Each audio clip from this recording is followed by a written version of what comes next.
My entrepreneurial spirit, I'd say going back to my roots, I mean, my grandparents come over from Jamaica on a boat at the age of 16. They didn't come over through hardship and struggles just for us to work an average job or be average in life. I mean, there's a saying that your blackness is your superpower, and that's what I truly believe. Like, your ancestors going through all this hardship is not for nothing. It's not for us to be average, so we really have to prove them right, really. They've come over here for a reason, and that's where I believe I get my entrepreneurial spirit from. Ladies and gentlemen, welcome back to another episode right here on Entrepreneurial Podcast Club. I'm your host, Mr. EPC. I give a big, massive round of applause to my very special guest, Wesley Foster. So welcome to the show first and foremost. Thank you very much. Thank you for having me. No problem. Thank you very much for your time. So do you just want to tell the viewers a bit about yourself? Yeah, of course. Yeah, so my name is Wesley Foster. I'm born and bred in Redditch. I'm 28 years old. Come from a mixed background. So my dad's Jamaican, my mom's English. So I come from a mixed household. Got two beautiful young children, a almost 4-year-old named Elias and a 1-year-old next week named Araya, my daughter. That's me. Okay, yeah. fantastic. Yeah. So do you just want to tell the viewers a bit about your business that you got? Yeah, of course, yeah. So I run a company called 11 Views. It's a digital marketing agency. We specialise in search engine optimization. So optimizing websites, getting them Google friendly, earning them brownie points and getting them up the ranks on Google.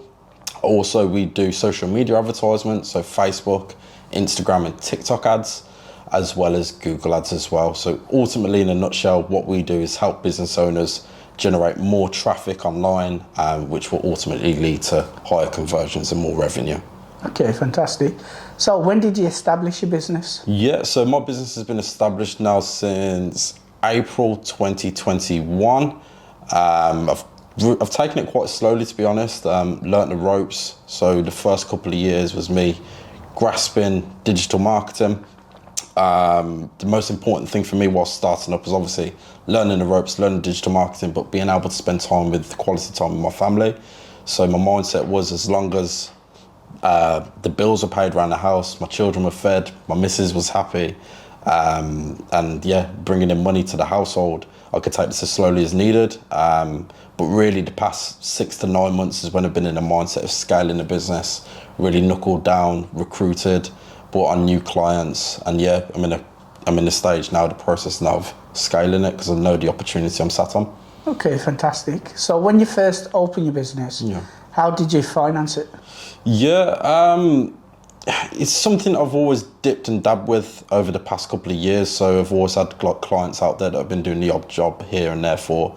But outside of like full-time employment, I've always like had my fingers in various different pies. I mean, I've DJ'd across the Midlands, so that's been like a bit of a money earner. Done delivery work, like delivery driving outside of full-time employment. But I've always been in the mindset of having my own business one day. So the money I've earned, I've always put to the side, waiting for the right moment where I could launch my digital marketing agency full-time. Okay. So yeah, past savings really. Fantastic. Yeah. So before you opened your marketing agency, what were you doing before that? Yeah, so I worked as a business manager for a high street bank, where I met various different business owners throughout Birmingham, the Redditch area, as I dealt with like startup loans, open new business accounts, being a relationship manager, point of contact for many businesses. So I was always around like the business world. Kind of jealous as well, to be honest, about some of my clients being able to see the money in their account. So yeah, that kind of gave me the push and motivation, like one day I'm going to have my own business. Okay, fantastic. So how long were you there at that company? I was at that bank for about 5 years, so I worked my way up from a cashier at the age of 18, right up to, the business manager for Birmingham. So 5 years was I for. Okay, fantastic. Yeah. So after that job, what did you do after that? Yeah, so it's kind of, well, it's not a funny one, but so working at the bank, there was actually like a Google pop-up garage that opened on New Street in the Birmingham city centre. So what the Google pop-up garage was, it offered free marketing advice to business owners. So a lot of my clients, I knew in the back of my mind, digital marketing is the way forward. I mean, everything was going online at this point. Even with banking, like there was new jobs that got launched where members of staff weren't really needed at that point. It was all going online. With this Google Garage that popped up around the corner, I sent a lot of my clients there to learn about the marketing world, especially because a lot of them were new startups. So I kind of got involved with it as well. I mean, I went down with a lot of my clients and really picked up an interest in digital marketing. So being in the bank for 5 years, I thought, you know what, I've got that under my belt. I'm still young. Let's see what the marketing world's really like. So I left the banking side of things and joined one of the UK's largest digital marketing agencies, really to throw myself in there and learn about marketing and be a bit more hands-on. So Okay, yeah. fantastic. So tell us a bit about your company structure. Yeah, so the past couple of years, it's been me juggling pretty much everything, whether that be the finance, the sales side of things, so bringing in new business, the actual doing of the work, so the actual digital marketing. But 3 weeks ago, I managed to recruit my first employee. His name's Tom. He's fantastic. I've known Tom for about 20 years. He was actually my best friend, my best childhood friend growing up. So he's now joined 3 weeks ago to 11 Views as digital marketing manager. So his job is to manage the SEO side of things. So he's like a relationship manager and account manager for our clients. So I'm now able to free up a bit more of my time and be a bit more hands-on with bringing in the new business, whilst Tom is the actual doer. So he'll be maintaining and managing accounts moving forward when it comes to the SEO side of things. But I'll still be doing the social media advertisement and the Google ads. But yeah, being a startup business, you have to kind of do a lot to make it work, and I'm just slowly exiting that phase right now with my first recruit. So Okay, so big shout out to Tom. So I did meet Tom when I first came in, but he has gone home now. Yeah, because finished his day of work. I'm a nice boss, that's why. Yeah, that was it. Yeah. So, have you had any previous businesses before, and if so, what were they? Have I had any previous businesses before? Not an official, not official, that ain't the right word. I mean, I've DJ'd, so I kind of class that as a business because that was me as a brand. So I had to get all my logos sorted. I had to reach out to various nightclubs, pubs, event companies to try and push myself out there. So I'd say DJing was, so I'd class it as a business. It was my first business. So I used to DJ around the Midlands, R&B, hip hop, dancehall music. And that gave me a lot of like life skills for business actually. So that helped me with my confidence, being able to speak on a mic, control a room as well of like 200, 300 people. So yeah, I'd say I learned a lot of life skills from that, especially when it comes to confidence and building a brand around yourself really. Okay. Yeah. And today, do you prefer dancehall or Afrobeat? I say dancehall music. Dancehall. Okay. So in terms of some of the artists, in terms of dancehall, who are your favourite artists in the dancehall scene? Oh, don't judge me. But so I'd say like Vibes Cartel, Dexter Daps, they're my two big ones. Yeah. Fantastic, because there's quite a lot of new and upcoming dancehall artists as well. There is. Who are bringing in, mashing it up in terms of dancehall and Afrobeats. As well as coming in with like the mumble rap as well, like the new dancehall artists. Okay, so like deviated a bit, but in terms of your business, what is a successful up that you recently had that you're proud of? A successful up I've recently had is probably the results for some of my clients. I mean, there's one holiday park that I work with, a luxury holiday park up north, and I've generated them £150,000 worth of revenue off of £9,000 Facebook ad spend. So that was a recent up for me for the business. But another recent up would be winning investment. So about a month ago, a friend of mine actually invested into my company, which has allowed me to scale and grow. So yeah, those two are recent ups in the last couple of months. Okay, fantastic. So when onboarding new clients, what do you look for? Probably one of the most important things that I look for when onboarding a new client is compatibility. So seeing if we can actually work together if we're on the same wavelength. If they're serious about growing their online presence, growing their business, as well as being fun as well. I don't want to make things boring. I want to make sure they are on the same level as me and Tom. Exciting, a fun business to work with. And yeah, just serious really, but serious about wanting to grow and take it to the next level. That's important. But as well as being light-hearted and fun. Yeah. So have you ever rejected a business? I have rejected a business. I've rejected a couple, especially over the last 6 months. I've rejected a couple of businesses that just didn't seem right to work with. They didn't really grasp digital marketing, and they didn't seem serious about wanting to take it to the next level. So unfortunately, I had to say to them, look, you're not right for us, but there is other people out there that will do X, Y, and Z for you. Yeah. So you referred them to a different marketing agency? Yeah, so I've referred them over to different digital marketing agencies, a couple I have contacts with. Okay. So if someone is watching this and has a business idea but don't know where to start, what advice could you give them? Just find your passion really, see what you enjoy, find out what you enjoy doing. Find out what you enjoy doing and just research, see what other people have done in the industry. There's various different niches for 2023 that are up and coming, such as AI. Find something that's going to be trending for the next couple of years and look into mastering the skills needed for that role. Absolutely. And if someone has just started a business in 2023, what advice could you give them in order to grow their business further? The best advice I could give someone who's just started a business is believe in yourself. Don't ever put yourself too short. What I mean by that is don't devalue yourself. So if your services, if you notice competitors are valuing a service, say at £1,000 a month, and you're in the mindset, all right, cool, I can do that for £300 for like 70% cheaper. Don't ever do that. Value yourself as much as your competitors or even higher than your competitors, because if not, you'll be a busy fool and you'll end up burning out. So make sure you've got that self-respect for yourself where you can do it and you are capable of doing it. Absolutely. That's some really good advice there. So what are some of the areas that people may fail when starting a business? Some of the areas that people may fail, I'd say possibly the sales side of things.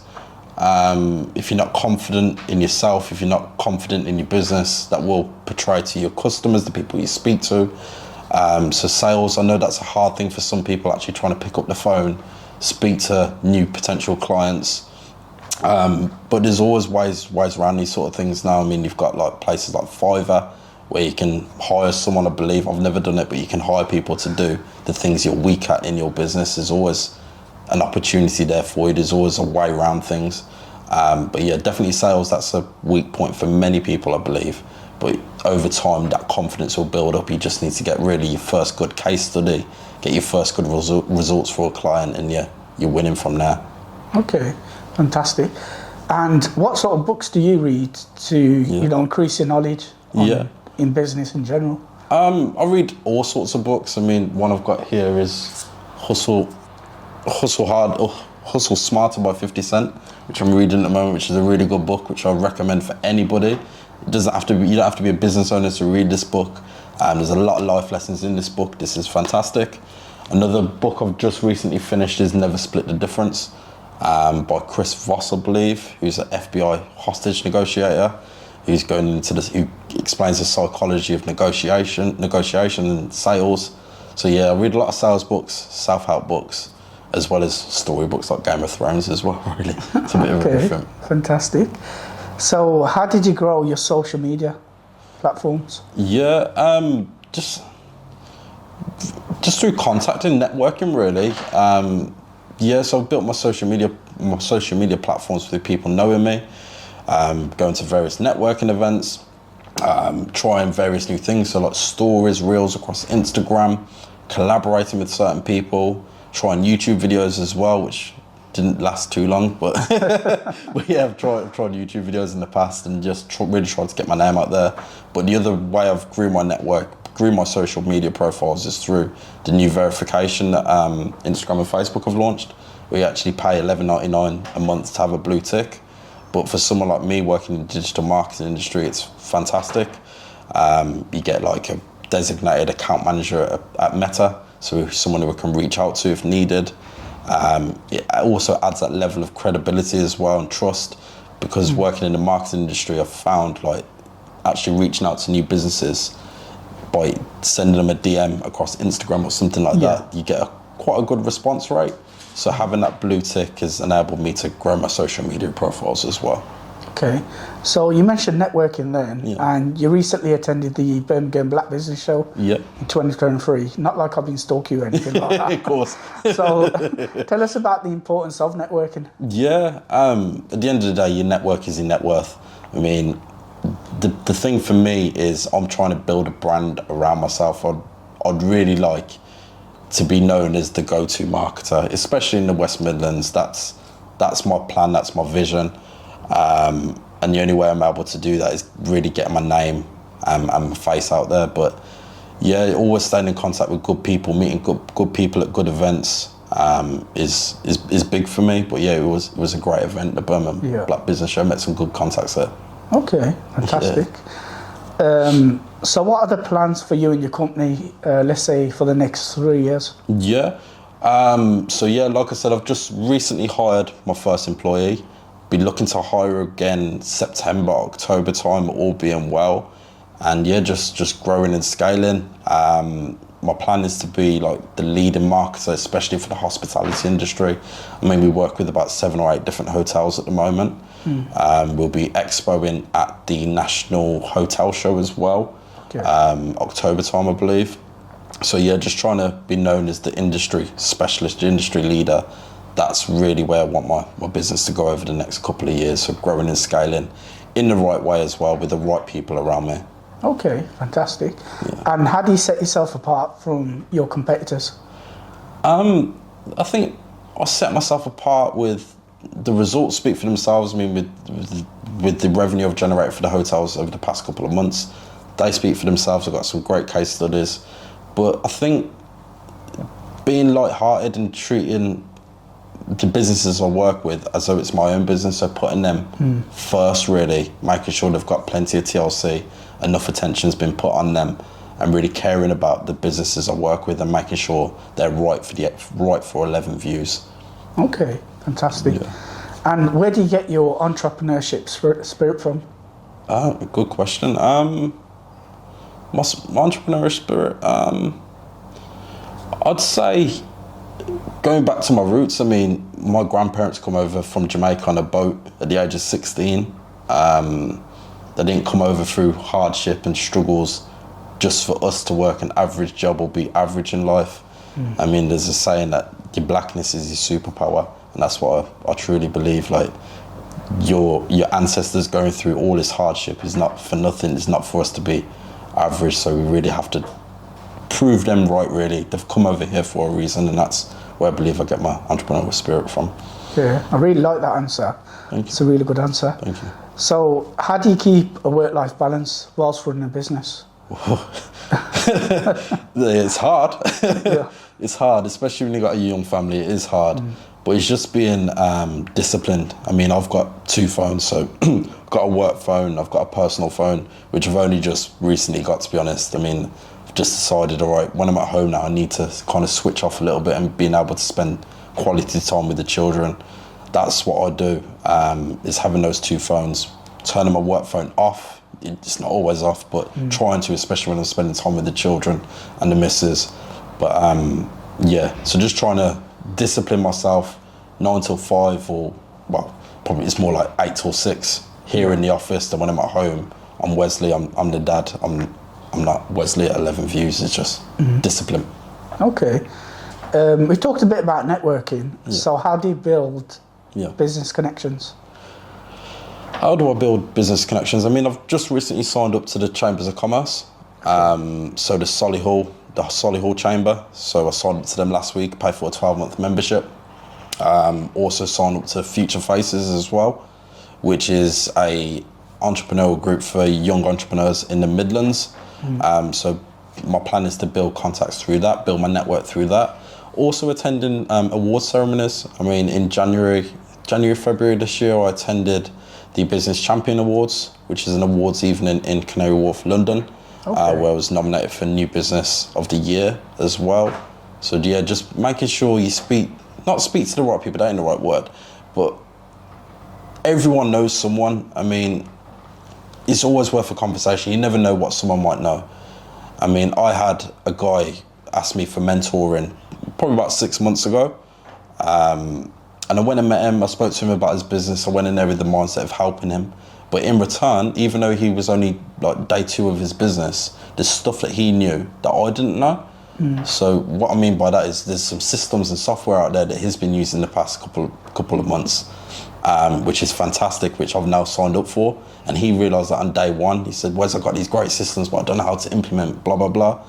And yeah, you never know what someone might know. It's always worth a conversation with everyone. Never cut anyone off. Yeah. Anyone you think who's valuable in life, always stay in touch with them. It's a really good answer. Keeping good people around you. Yeah, absolutely. So every day could be different. So talk us through a typical day for yourself. Yeah, of course, yeah. So a typical day for me, I'd get into the office probably about 8 o'clock in the morning. First half an hour, I might meditate, might come here and read my book before I get set up for the day. I'm still, even though I work in marketing, I'm still quite old school. So I vision stuff around my office. So I've got like 3 whiteboards in here at the moment, which I plan my day out on. All right, what's coming into the business today? What can I do today to get new business? What clients need work doing, and so on. So either my day might be spending the morning doing cold calling, doing cold outreach, so cold emailing. Might be developing my social media profiles. I might even be out on the road as well. So I often go down to London to visit a few clients down there. Up north towards Manchester, I'm often up there as well. So it's varied. It's a hard question to ask. Like I said, when you're in a startup business, you're trying to do so many things at once. So every day is really different for me. Yeah, absolutely. So what are the type of clients that you got on your books at the moment? Yeah, of course, yeah. So I work with probably about 6 or 7 different hotels across the UK. I work with a circuit reader. I work with a beauty-based business, a beauty training business, various e-commerce businesses as well, an IT company, a finance company. So I've worked with various different industries, really. So I've got quite an exciting book of clients, yeah. Fantastic. And currently there's a cost of living crisis. Yeah. So how has that affected you as a business owner? Yeah, I'd say, it's definitely affected me. I've definitely felt the crunch, the tightness of the world at the moment, the economy. What I've kind of done is paid for everything for the year, so all my software and systems, that's paid for the year, my rent paid for the year, just to really make sure that what's in my bank account at the moment is there. I don't have to sit and worry what's going to happen in the next couple of months. Just trying to forecast everything for the next couple of years, next 12 months, of where my finances going, because it is a scary time, it is a tough time for many people, but as well, the blessing I've got behind that is the investment I've recently won, which is adding that comfort blanket, that safety net, of making sure, everything is going to go smoothly, and because, like I said, it is a rocky time for many business owners, well, not just business owners, people in general. Yeah. Okay, fantastic. And that is it, ladies and gentlemen. So I've been your host, Mr. EPC. Big shout out to Wesley for coming through. Thank you very much. And I will put all the links for Wesley's social media platforms in the description box below. So do reach out to him if you are looking to get your company marketed. And do look out for the next podcast. And thank you very much for watching. Thank you.